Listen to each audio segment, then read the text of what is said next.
नमस्कार. सर्वप्रथम सर्वांना श्री स्वामी समर्थ. कसे आहात तुम्ही सगळे? आशा करते छानच असाल आणि छानच राहा.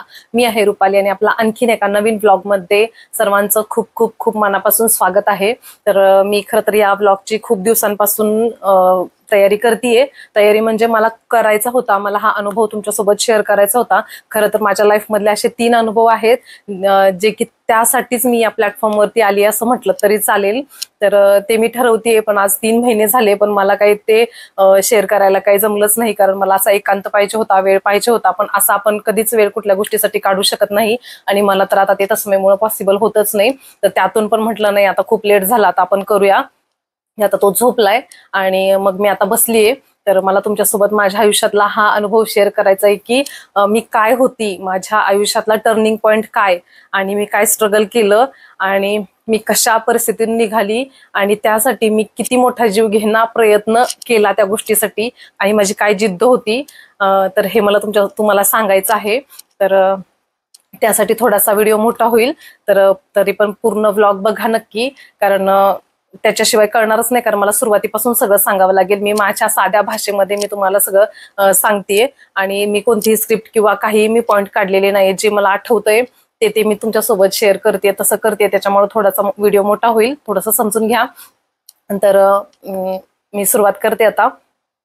तर माझ्या घरी माझे आई वडील आणि आम्ही 3 भावंड, माझी बहीण, भाऊ आणि 3 नंबर मी, अशी आमची फॅमिली आहे. तर माझे पप्पा खटाव मिलला इकडे मुंबईलाच होते. पण मग त्यावेळेस परिस्थिती चांगली होती. त्याच्यानंतर मग ते ड्रिंक पण तेव्हा करायचे. मग नंतर ती मिल बंद पडली. तुम्हाला सगळ्यांना माहितच आहे का, खटाव कामगार मिल. ती माझ्या पप्पांचं शिक्षण पण छान होतं, त्याच्यामुळं मग परत ती मिल बंद पडल्यामुळं मग आम्हाला गावाला यावं लागलं. तेव्हा काही मी नव्हते. आणि त्याच्यानंतर मग परत आमचं गावचं घर एकदम छोटंसं, म्हणजे एकच रूम, 10 बाय 10ची रूम, त्याच्यातच आम्ही राहायचो. आणि मग आता पप्पांना नोकरी पण नाही, आमच्या तिघांचं शिक्षण, आणि मग त्याच्यामुळे खूप प्रॉब्लेम व्हायचे. मग कुठेतरी असं जिथं मिळेल तिथं पप्पा जॉब करायला लागले. मग एका हॉटेलमध्ये मॅनेजरच्या पदावरती मग त्यांना जॉब मिळाला, पण पगार काही जास्त नव्हता, ते पण नाईटला. आणि मग दिवसभर शेतातली कामं किंवा मग घरी जनावरं होते तर ते पण बघावं लागायचं. आणि असं करत करत आमचं शिक्षण चालू होतं. पण घरची परिस्थिती इतकी हलाखीची होती की आम्हाला एक टाइम खाल्लं का दुसऱ्या टायमिंगला आम्हाला खायला म्हणजे नसायचं, किंवा मग चुलीसाठी जळण पण नसायचं, सगळं विकतचं. आणि शेती होती, पण शेतामधलं काय किती पूर्ण जास्त पण शेती अशी काही नाहीये. तर त्याच्यामुळे आणि मग पप्पांच्या एकट्यांवरती आमच्या तिघांचं शिक्षण, घरचं, परत शेतीला खर्च तर भरपूर लागतो, तर त्या सगळ्या गोष्टी होत्या.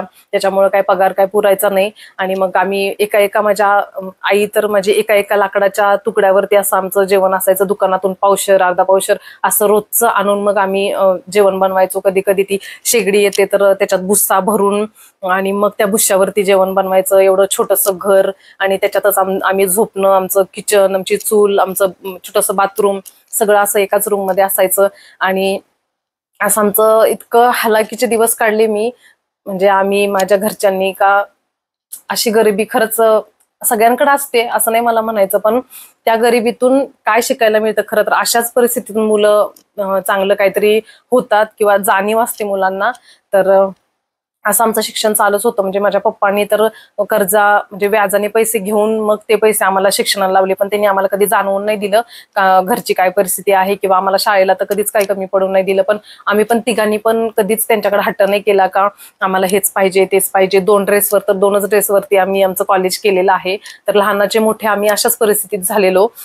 आणि नंतर मग माझ्या बहिणीच्या लग्नाचं वय झालं, मग तिचं लग्न करायचं होतं. तर ती थोडीशी सावळीशी आहे, आणि परिस्थिती अशी असली ना, खरं सांगते मी, गरिबी असली ना का काहीच किंमत नसते, समाजात नसते, नातेवाईकांमध्ये नसते, कुठेच नसते. माझ्या पप्पांना तसं म्हणजे पैसे कर्जाना घ्यायचे तरी सुद्धा ती लोक म्हणायची मग ऐपत नाही तर कशाला 3 मुलांना शिकवायला पाहिजे, शिक्षण करायला पाहिजे.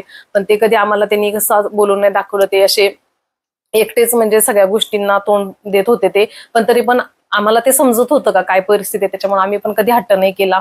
तर अशी परिस्थिती होती. आणि त्याच्यानंतर माझ्या बहिणीच्या लग्नाची वेळ झाली तर सगळे नातेवाईक वगैरे, आजूबाजूचे चुलते, हे ते सगळे म्हणजे जे बाजूची लोक असतात ती, तर सगळ्यांनी लग्नासाठी चालू केलं बघायला. पण परिस्थिती इतकी डाऊन होती का बहिणीच्या लग्नाचा खर्च सुद्धा आम्हाला झेपणारा नव्हता. तर मग माझ्या मामानी, आजीनी, माझ्या मावशींनी थोडं थोडं करून असं लग्न करायचं असं ठरवलं होतं.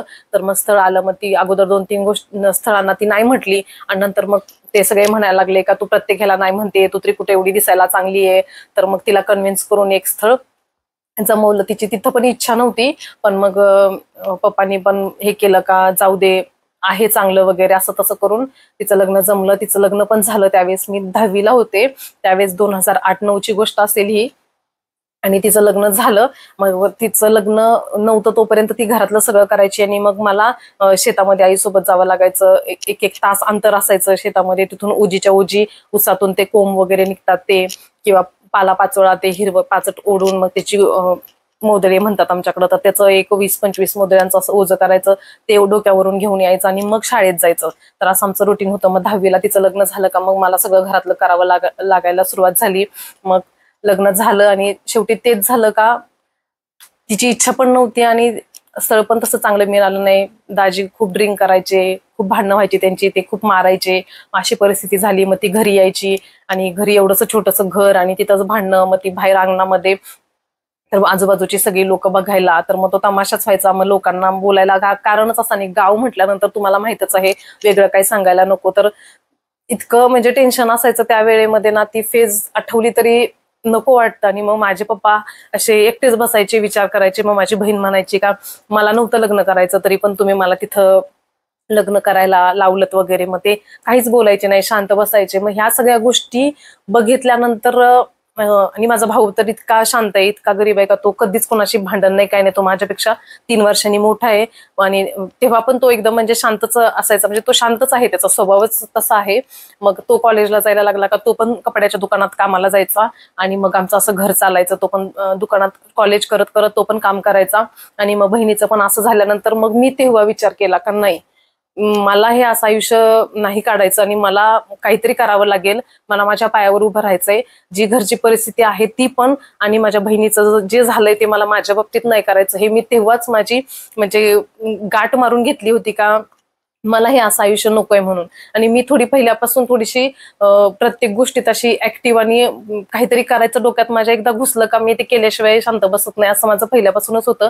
तर माझी बहीण जरा जास्तच अशी साधी सिंपल, ती अशी बाकीच्या कुठल्या गोष्टींचा जास्त विचार न करणारी वगैरे. आणि मग झालं, मग परत तिनं पण विचार केला की मी इथं येऊन काय करू, घरची परिस्थिती अशी आहे, बाजूच्या लोकांना हसं होतंय, गावातल्या लोकांना हसं होतंय. तर मग जे आता आहे ते आहे, नशिबात जे मिळालं ते मिळालं. आमच्या तिघांचं पण ग्रॅज्युएशन झालेलं. ती पण एवढं चांगलं शिकलेली, पण तिचं नाहीच. म्हणजे असं झाल्यानंतर मग ती तशाच दिवस काढायला लागली. मग तिनं यायचं पण टाळायला लागली. मग ह्या सगळ्या गोष्टींनी मी विचार केला का नाही, मला काहीतरी करायचंय.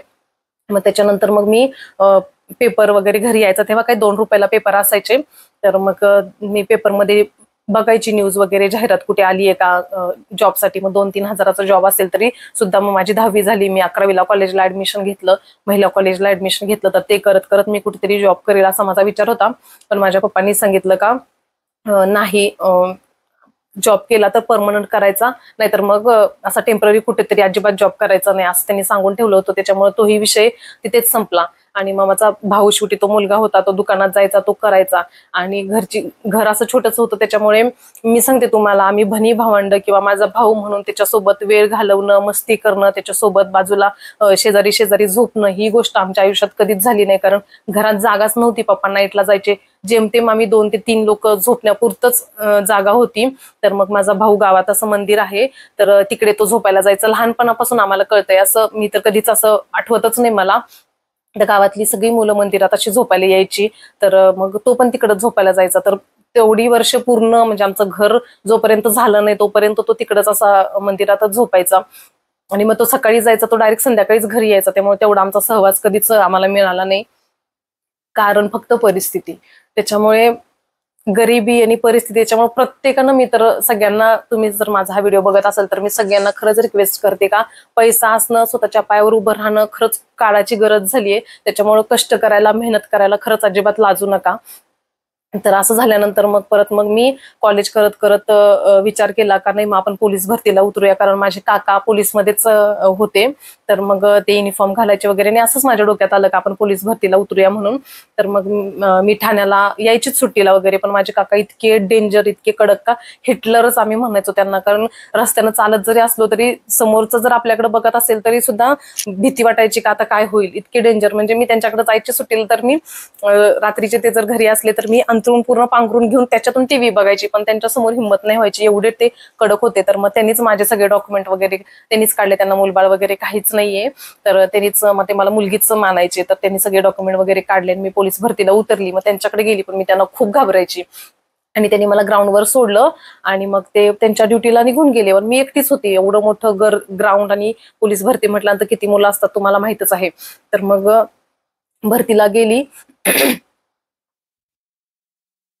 आणि भरतीला गेल्यानंतर झालं, आणि त्यावेळेस मला कळलं का मी हाईट मधून बाहेर पडले. नंतर मी काकांना फोन केला तर ते म्हणजे रस्ताच सापडत नव्हता. खरं सांगायचं तर एक मुलगी होती, ती भेटली, मग तिच्याशी मी बोलली का तिला कुठं जायचं. तर तेव्हा ते काका म्हणजे वर्तकनगरला राहायचे ते, आणि मग ती पण भेटली, जरा बरं वाटलं. कारण मुंबई नवीन ठिकाण आणि काहीच माहिती नव्हतं, आणि एवढं वय पण नव्हतं तेव्हा, म्हणजे काही समजत नव्हतं, इकडचं तर काही विषयच नव्हता.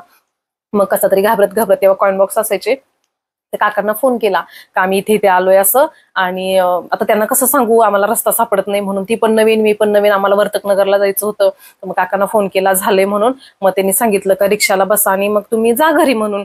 तर असं सांगितल्यानंतर मग म्हटलं ठीक आहे. आणि मग आता रिक्षा शोधायला आम्ही अख्खं सगळे फिरून फिरून तिथंच यायचो, तर आम्हाला उशीर झाला. मग जेमतेम रिक्षा आम्हाला मिळाली, आणि मग आम्ही दोघी जणी गेलो. तिची बिल्डिंग वेगळी होती, माझी वेगळी होती, कारण आम्ही फर्स्ट टाइमच भेटलो होतो. तर मी कसं तरी करत मी घरापर्यंत पोहोचली, आणि खूप उशीर झालेला. मग मावशीनं पण फोन केला का अजून कशी काही आली नाही. म्हटलं अगं खूप गर्दी होते, तर तिला कशाला सांगू का मी चुकलीये, मला रस्ताच भेटत नाही. तेव्हा मला पहिली सीख मिळाली अशी का आयुष्यात कधीच खाली मुंडी घालून कधी चालायचं नाही, नेहमी मान ताठ ठेवायची, आजूबाजूला बघायचं, सगळे रस्ते बघायचे, कुठं काय आहे ओळख का, म्हणजे खूण ठेवायची का आपण कुठून आलोय, कुठे जायचं ह्या गोष्टी.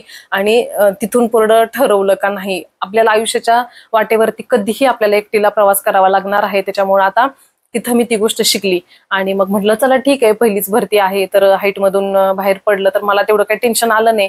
मग नंतर मग मी कराडला आली, मग माझं 11वी-12वी कॉलेज चालू होतं. आणि मग 12वी झाल्यानंतर मग मी ठरवलं का आता ग्राउंडला आपण स्टार्ट करूया प्रॅक्टिस म्हणून. मग मी कराडमध्ये शिवाजी स्टेडियमला प्रॅक्टिसला जायला लागली. पण कॉलेजला जाताना पण मग असं व्हायचं का सकाळी 5:45 बस असायची, तर 7चं कॉलेज असतं सकाळचं, आणि आमच्या गावापासून कराडचं अंतर जवळजवळ 18 किलोमीटर आहे. आणि मग पहाटे 4ला उठायचं, आणि मग तिथून आपला टिफिन बनवायचा, कारण मी परत दुपारी लगेच घरी येत नव्हती, मी स्टेडियमला प्रॅक्टिसला जायची. तर टिफिन बनवायचा, आणि नंतर 5:45ची गाडी पकडायची, आणि 5:45-6 कधी अशी गाडी यायची. मग 4ला उठून टिफिन बनवून मग कराडला जायचं, कॉलेज करायचं, आणि त्याच्यानंतर मग ग्राउंडला जायचं, प्रॅक्टिस करायचं. आणि माझं 11वी-12वी झाल्यानंतर मग FY तर मी कॉलेज केलंच नाही. खरं तर मी फक्त NCC साठी मग मी कॉलेज चेंज केलं, कारण मी अगोदर महिला कॉलेजला होती आणि तिथंच माझ्या सगळ्या मैत्रिणी होत्या. नंतर मी कॉलेज चेंज केलं कारण मला NCC ला जॉईन व्हायचं होतं, NCC करायची होती, आणि ते त्या कॉलेजला नव्हतं, दुसऱ्या कॉलेजला होतं. तर मग मी म्हणून दुसरं कॉलेज जॉईन केलं, पण माझ्या मैत्रिणी तिथं कुणीच झालं नाही, कारण मी जातच नव्हते FY पासून. मग मी फक्त मंगळवार बुधवार NCC साठी जायची, आणि तिथं मग परत माझी एक दुसरी मैत्रीण झाली, तर ती पण आम्ही दोघी ग्राउंडला जायचो, ग्राउंडचं प्रॅक्टिस करायचो, आणि मग कॉलेजला जात नव्हतो, मग ती पण माझ्यासोबत NCC ला यायची. तर आमची अशी मैत्री झाली, आणि आम्ही स्टेडियमवरती प्रॅक्टिस करायला स्टार्ट केलं. तर तिथे एक अतुल पाटील सर म्हणून होते, तर त्यांचा ग्रुप होता ऍथलेटिक्सचा, तर ते रनिंग वगैरे करायची, त्याच्या ग्रुपमध्ये मुलं मुली होते, तर त्या ग्रुपला आम्ही जॉईन झालो, आणि मग तिथं आम्ही प्रॅक्टिस करायचो. तर त्यांनी इतकं छान असं प्रॅक्टिस आमचं करून घेतलं का ते खूप प्रीती संगमापर्यंत घाटावरती किंवा खूप लांबपर्यंत 10 किलोमीटर रस्त्यावरून पळायला लावायचे 2 टाइम. म्हणजे इतकं प्रॅक्टिस असं हार्ड घ्यायचे, काठीच घेऊन हातामध्ये उभे राहायचे. त्याच्यामुळं ग्राउंड इतकं छान झालं होतं, आणि दिवसभर यायला घरी काही वेळच मिळायचा नाही. मग सकाळी जायचं, ग्राउंड करायचं, ग्राउंड नंतर स्टडी क्लास करायचा, स्टडी क्लास झाल्यानंतर परत दुपारी काय करायचं, तर मग परत स्टडी क्लासमध्ये बसायचं, मग 4 वाजताच लवकर ग्राउंडला परत येऊन बसायचं. मग सर येईपर्यंत आम्ही तिथेच बसायचो वगैरे, आणि त्याच्यानंतर मग वॉर्मअप व्हायचा, आणि मग आमचं रनिंग स्टार्ट व्हायचं. तर असं करता करता आम्हाला संध्याकाळच्या 7 वाजायच्या. मग 7 नंतर लास्ट गावाला जायची बस 8:15ची असायची, तर मला सकाळी मी निघायची तर रात्रीच्या 8:15च्या बसनं, म्हणजे ती बस पोहोचायला 9:30 कधी 9:45 व्हायचे, जशी लागेल त्या टायमिंग प्रमाणे. तर इतकी थकून जायची दिवसभर का बसमध्ये बसल्यानंतर म्हणजे समजायचं पण नाही गाव आलेलं, आणि गावाच्या नंतर 1-1.5 किलोमीटर परत दुसरं गाव आहे, तर ती बस तिथं मुक्कामी जायची असं व्हायचं. तर बाजूची लोक उठवायची का गावाला उठ म्हणून, तर एवढी दमून जायची. तर तेवढं होतं बरं का, म्हणजे परिस्थिती इतकी गरीब होती का त्या गोष्टीमुळे ह्या सगळ्या गोष्टी म्हणजे काहीच वाटत नव्हत्या का नाही मला काहीतरी करायचंय, हेच डोक्यात असायचं का नाही मला काहीतरी करायचंय. तर ती जिद्द घेऊन मी दिवसभराचा थकवा म्हणजे इतका हे व्हायचं की आई वडिलांचं तोंड बघून, त्यांची परिस्थिती बघून मी ह्या सगळ्या गोष्टी करायच्यात असं ठरवलं होतं. की परिस्थिती म्हणजे आमचं गाव ग्राम स्वच्छता अभियान मध्ये सुद्धा नंबर आलेला होता. स्वच्छता ग्राम गाव असं ते नाव पण ठरलेलं, असं का चांगलं स्वच्छता म्हणून गाव असं ते प्रसिद्ध झालेलं, आणि सगळी लोक बघायला वगैरे यायची. तर त्या ह्याच्यातून आहे ना, त्या स्कीम मधून सगळ्यांना गावात असे एकसारखे टॉयलेट वगैरे पण बांधलेले होते. तर प्रत्येकाला 3,000 रुपये भरायचे होते. तर ती सुद्धा आमची ऐपत नव्हती का 3,000 भरून स्वतःचं टॉयलेट पण आपलं असावं म्हणून. तर तेही आम्हाला चुलत्यांचं सगळ्यांचं असं दुसऱ्यांचं यूज करावं लागायचं. तर ते यूज करायचं म्हणून मला ते साफ सुद्धा करावं जायला लागायचं का मी ते जातीय, म्हणजे मग आपण यूज करतोय तर आपल्याला ते साफ पण करायला पाहिजे. तर मी ते सुद्धा केलेलं आहे. म्हणजे इतकी आमची गरीब परिस्थिती होती. त्याच्यातून मग माझं हे कष्ट मला असं काहीच नाही वाटायचं का नाही मला करायचंच आहे, आणि ते मी कंटिन्यू केलं. आणि मग परत मी भरतीसाठी उतरले, आणि तिथं पण मी हाईटमधून परत बाहेर पडले. तर नंतर मग असं वाटायला लागलं का आपण एवढं चांगलं प्रॅक्टिस करतोय, चांगलं झालंय, आणि आपण हाईटमधून बाहेर पडतोय, तर आता काय करायचं. तर मग माझा एक मित्र आहे शाळेचा माझा, तर तो अकॅडमीतून BSF मध्ये भरती झालेला. तर त्याला कळलं का मी भरतीसाठी ट्राय करते वगैरे असं, आणि मग त्याने मला सजेस्ट केलं का तू अकॅडमीमध्ये जा, भादुरवाडीला सांगलीमध्ये ती अकॅडमी आहे, तर त्या अकॅडमीला तू जॉईन हो, ती खूप चांगली अकॅडमी आहे, तिथून तुझं काहीतरी होईल, कारण वेगळ्या वेगळ्या पद्धतीच्या भरती तिथं जातात, मग तू कुठल्या पण भरतीला उतर. आणि मला त्यावेळेस एकच डोक्यात होतं का नाही मला भरती व्हायचंय, मला जॉब करायचंय, मला माझ्या पायावरती उभं राहायचंय. तर त्यानं मला सांगितल्यानंतर म्हटलं ठीक आहे. आणि गावातून रोज मी जायची बसनं, तर मी ट्रॅकसूट घालून जायची, कारण मी कॉलेजकडे माझं तेवढं जास्त लक्ष नसायचं. मी ग्राउंड आणि मी त्याच्यातच माझं जास्त हे असायचं. तर मी जातानाच मी ट्रॅकसूट घालूनच जायची.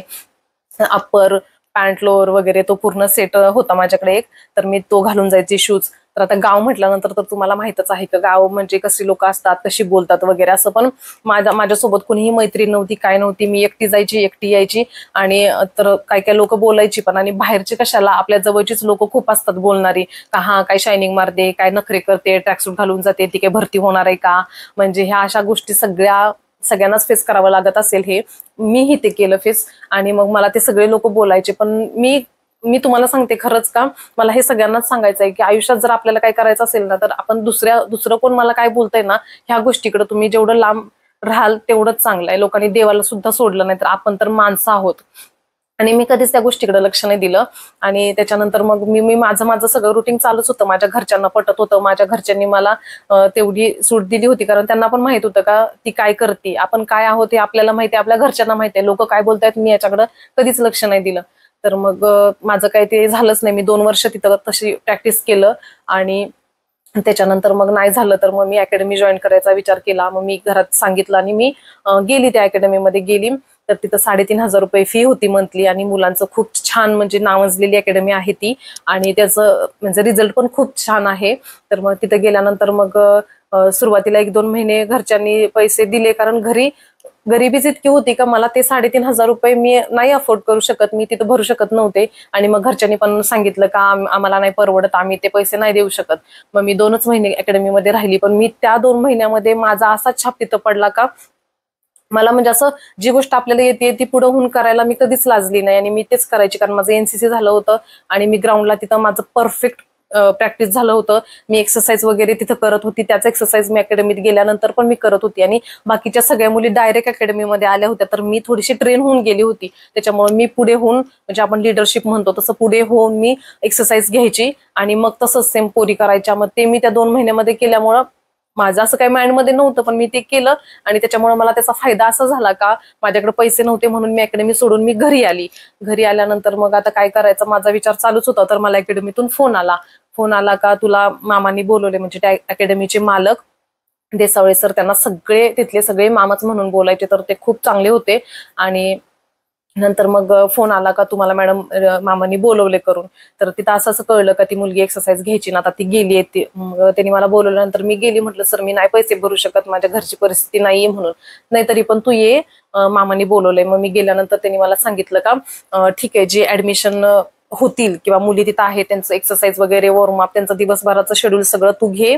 आणि मला एक मोबाईल पण दिला आणि त्याच्यात त्यांनी सांगितलं का अकॅडमीची माहिती, मुलींचं हॉस्टेल, मुलींबद्दल सगळी माहिती तू त्या फोनवरून जे तुला कॉल येतील त्यांना ती माहिती तू सांगायची. मग सगळं इथलं जेवण कसं आहे, राहणीमान कसं आहे, तिथलं प्रॅक्टिस कसं होतं, ग्राउंड कसं घेतलं जातं, स्टडी क्लासेस कसे घेतले जातात आणि तिथलं वातावरण कसं आहे, काय काय फॉर्म कोणते कोणते भरले जातात, कोणती कोणती भरती इथं केली जाते. तर ह्या सगळ्या गोष्टी फोनवरून त्यांना इन्फॉर्मेशन द्यायची होती आणि ऍडमिशन्स मुलींचे करायचे होते, असं ते काम होतं. तर मला आनंदच होता का मला माझे मंथली जे पैसे भरायचे होते ते मला माफ होते. मग मला ते मॅनेज करायचं होतं, म्हणजे माझं करत करत मला हे काम करायचं होतं. तर मग मी तिथे राहिली. मग मला पैसे भरायची गरज नाही पडली. मग मी ते काम करत करत माझं मी प्रॅक्टिस करायची. आता मग माझ्याकडे लिडरशिप आली.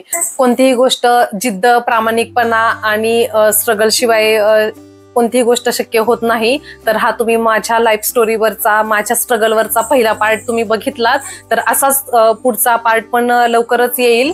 तर तुम्ही पूर्ण व्लॉग बघा, पूर्ण व्हिडिओ बघा. लवकरच भेटू दुसऱ्या पार्ट सोबत. तोपर्यंत श्री स्वामी समर्थ.